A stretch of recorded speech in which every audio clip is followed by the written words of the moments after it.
Gibran Endgame. Buku terbaru Dr. Rismond Sianipar mengupas soal Wapres Gibran Raka Buming Raka. Buku itu berjudul Gibran Endgame untuk memaknai bahwa permainan Gibran dalam otak-atik politik selesai. Adalah soal pendidikan yang akan membunuh atau menyelesaikannya. Pendidikan Gibran tidak memenuhi syarat untuk menjadi pejabat publik setingkat wali kota, apalagi wakil presiden. Endgame itu harus berujung pada pemakzulan dan penutupan pintu peran politik selanjutnya. Sang ayah Joko Widodo telah menyalahgunakan wewenangnya sebagai presiden untuk memuluskan langkah sang putra yang bergelar bocil, asam sulfat, atau fufu-fafa tersebut. Hebatnya kerja sang ayah dalam hal cawe-cawe ini menyebabkan Indonesia ditetapkan sebagai negara pelanggar HAM oleh High Commission of Human Rights yang berkedudukan di New York, Amerika Serikat. Permainan Gibran yang diaransemen Joko Widodo dimulai dengan membuat surat keterangan kesetaraan aspal dari Dirjen Dikdasmen Kemendikbud yang digunakan sebagai syarat pendaftaran calon wali kota ke KPUD Surakarta. Surat itu untuk memenuhi ketentuan pasal 7C lampiran Undang-Undang Nomor 1 Tahun 2015 yang berbunyi berpendidikan paling rendah sekolah lanjutan tingkat atas atau sederajat.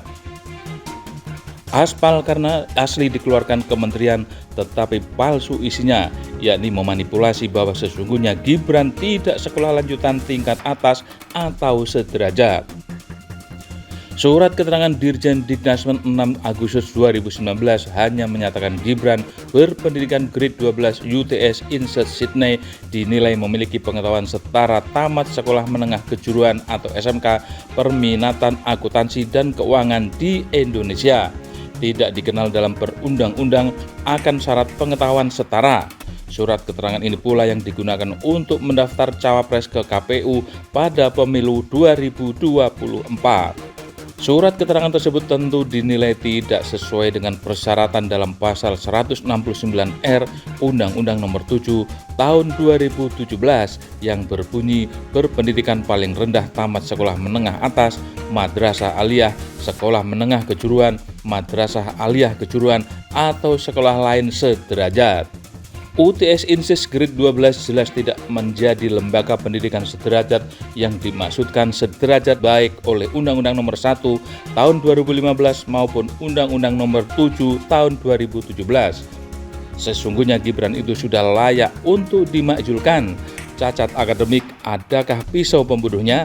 Namun bukan itu saja alasan Gibran patut untuk dimakzulkan. Ia merupakan figur invalid, cacat konstitusi, cacat administrasi, cacat demokrasi, cacat hak asasi, serta cacat moral dan religi. Tragis sekali bangsa yang telah memiliki wakil presiden seperti ini. Rakyat berharap dan yakin bahwa tahun 2026 adalah waktu tepat untuk memakzulkan Gibran Raka Buming Raka sekaligus waktu yang pas untuk menangkap dan mengadili ayahnya yaitu Joko Widodo. Keduanya tercatat sebagai penguasa yang telah merusak tatanan hukum, politik, dan moral bangsa Indonesia. Gibran eng-ing-eng naik melesat secara dramatis. Eng-ing-eng pula akan turun meluncur secara dramatis. Sepandai-pandai tupai melompat, akhirnya jatuh juga. Manusia dari tanah kembali ke tanah, asal martabak kembali ke martabak, asal di Surakarta dan berakhir pula di Surakarta.